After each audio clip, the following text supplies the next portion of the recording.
شروع اللہ کے نام سے جو بڑا مہربان نہایت رحم والا ہے۔ اور تیرے رب نے فیصلہ کر دیا ہے کہ تم اس کے سوا کسی اور کی عبادت نہ کرو اور ماں باپ کے ساتھ اچھا سلوک کرو۔ اگر وہ تیرے سامنے بڑھاپے کو پہنچ جائے، ان میں سے ایک یا دونوں، تو ان کو اف نہ کہو اور نہ ان کو جھڑکو، اور ان سے احترام کے ساتھ بات کرو، اور ان کے سامنے نرمی سے عجز کے بازو جھکا دو اور کہو کہ اے رب ان دونوں پر رحم فرما، جیسے کہ انہوں نے مجھے بچپن میں پالا۔ تمہارا رب خوب جانتا ہے کہ تمہارے دلوں میں کیا ہے۔ اگر تم نیک رہو گے تو وہ توبہ کرنے والوں کو معاف کر دینے والا ہے۔ اور رشتہ دار کو اس کا حق دو، اور مسکین کو اور مسافر کو، اور فضول خرچی نہ کرو۔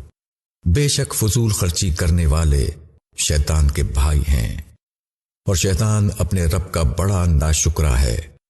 اور اگر تم کو اپنے رب کے فضل کے انتظار میں جس کی تمہیں امید ہے ان سے اعراض کرنا پڑے، تو تم ان سے نرمی کی بات کہو، اور نہ تو اپنا ہاتھ گردن سے باندھ لو اور نہ اس کو بالکل کھلا چھوڑ دو کہ تم ملامت زدہ اور عاجز بن کر رہ جاؤ۔ بے شک تیرا رب جس کو چاہتا ہے زیادہ رزق دیتا ہے، اور جس کے لیے چاہتا ہے تنگ کر دیتا ہے۔ بے شک وہ اپنے بندوں کو جاننے والا، دیکھنے والا ہے۔ اور اپنی اولاد کو مفلسی کے اندیشے سے قتل نہ کرو، ہم ان کو بھی رزق دیتے ہیں اور تم کو بھی۔ بے شک ان کو قتل کرنا بڑا گناہ ہے۔ اور زنا کے قریب نہ جاؤ، وہ بے حیائی ہے اور برا راستہ ہے۔ اور جس جان کو خدا نے محترم ٹھہرایا ہے اس کو قتل مت کرو مگر حق پر۔ اور جو شخص ناحق قتل کیا جائے تو ہم نے اس کے وارث کو اختیار دیا ہے، پس وہ قتل میں حد سے نہ گزرے، اس کی مدد کی جائے گی۔ اور تم یتیم کے مال کے پاس نہ جاؤ مگر جس طرح کے بہتر ہو، یہاں تک کہ وہ اپنی جوانی کی عمر کو پہنچ جائے۔ اور عہد کو پورا کرو، بے شک عہد کی پوچھ ہوگی۔ اور جب ناپ کر دو تو پورا ناپو، اور ٹھیک ترازو سے تول کر دو، یہ بہتر طریقہ ہے اور اس کا انجام بھی اچھا ہے۔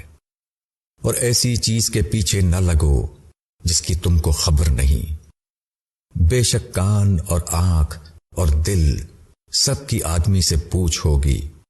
اور زمین میں اکڑ کر نہ چلو، تم زمین کو پھاڑ نہیں سکتے، اور نہ تم پہاڑوں کی لمبائی کو پہنچ سکتے ہو۔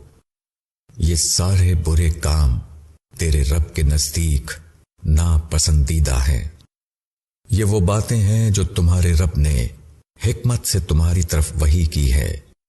اور اللہ کے ساتھ کوئی اور معبود نہ بنانا، ورنہ تم جہنم میں ڈال دیے جاؤ گے، ملامت زدہ اور راندہ ہو کر۔